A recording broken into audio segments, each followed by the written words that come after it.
Two explosions went off at a celebration in a stadium in the Afghan city of Lashkar Gah on Saturday, killing 4 people and wounding 31, government officials said. The blast came during a Farmers' Day celebration in the southern city that was attended by nearly 1,000 people. The government of Helmand province, Muhammad Yasin Khan, was knocked over by the blast but suffered only superficial injuries. The blast appeared to have been caused by planted explosives.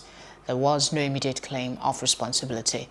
The U.S. Special Inspector General for Afghanistan Reconstruction estimated in January that the government controlled or influenced just over half the country, covering nearly 2/3 of the population.